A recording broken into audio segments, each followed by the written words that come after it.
अस्सलाम वालेकुम रहमतुल्लाहि व बरकातुहू। बिस्मिल्लाहिर्रहमानिर्रहीम। आज हम पुदीने के बारे में बात करेंगे। ये पुदीना मैंने घर में लगाया हुआ है। जैसे कि आप सब जानते हैं कि पुदीना हर घर की ज़रूरत है। सैलड, चटनी, रायता कुछ भी हो तो पुदीना बहुत ज़रूरी है। और तो पुदीने का कहवा पेट को कम करने में बहुत ही मदद देता है और इसको घर में लगाना बहुत आसान है।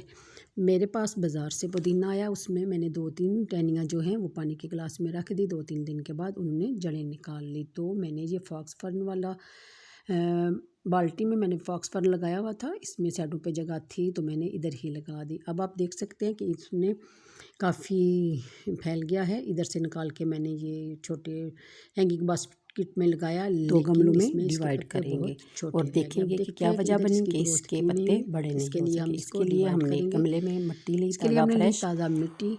तो और हम इसके रूट बॉल समेत इसको निकालेंगे और देखेंगे वजह भी क्या है और फिर हम इसको करेंगे, देखेंगे बहुत आसान है ना फैलने। इसके लिए काफ़ी सख्त हो चुका है। इसके पीछे मैं थोड़ा थपथपाऊंगी। अगर काम हाथ से ना बन सका तो कोई वजनी चीज़ से भी करेंगे। ये लीजिए, ये रूट बॉल जो है लिया और वो अलहदा हो गया, लेकिन ये काफ़ी सख्त हो चुका है, हाथ से टूटने वाला नहीं। इसी को किसी औजार की मदद से हम तोड़ेंगे, निकालेंगे, यानी कि इसकी जड़ें और मिट्टी को अलहदा करेंगे। ये हम इसको आस्ता आस्ता और जड़ों को अलहदा करने के बाद हम डैमेज ना हो। अव्वल तो हो भी गई तो कोई मसला नहीं, फिर लग सकती हैं, लेकिन ये है कि इतना बड़ा फैला हुआ है और जल्दी फिर थोड़ा टाइम लगेगा मज़ीद फैलने के लिए। तो इसको हम 2 या 3 हिस्सों में डिवाइड कर लेंगे। मेरे पास इस वक्त सिर्फ 2 गमले खाली हैं, इसलिए मैं 2 ही करूँगी। तो सारी मिट्टी मैंने इसकी जड़ों से निकाल ली ताकि ये ताज़ा फ्रेश मिट्टी में और नरम मिट्टी में अच्छे तरीके से इसकी ग्रोथ हो सके। ये इस तरह करके मैं इसको दूसरे गमले में मिट्टी डालूँगी थोड़ी और इसके ऊपर इसको रख दूँगी और ऊपर से जो मिट्टी जितनी ज़रूरत होगी वो मज़ीद हम डाल लेंगे।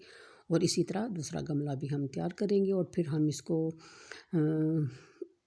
ठंडी जगह पे रखेंगे जहाँ ज़्यादा साया हो, धूप ना हो, क्योंकि अभी इसको फैलने के लिए अगर हमने धूप में रखा तो ये इसकी जो है फ्रेशनेस ख़त्म भी हो सकती है और इसको डिस्टर्ब नहीं करना। इसलिए हम इसको ठंडी और हवादार जगह में, सायादार जगह में रखेंगे और इसके अंदर हम पानी डाल देंगे। पानी डालने के बाद 1 हफ़्ता बाद मेरा ख़्याल है इसको मज़ीद पानी की ज़रूरत होगी और वो मैंने इसको वहीं रखूँगी जहाँ मैंने वो बाल्टी रखी है जिसमें उसने बड़े अच्छे से पत्ते निकाले हैं, ताकि मेरा दिल है कि इसके भी पत्ते बड़े बड़े और मोटे हों ताकि वो हैंगिंग बास्केट में अच्छे भी लगें।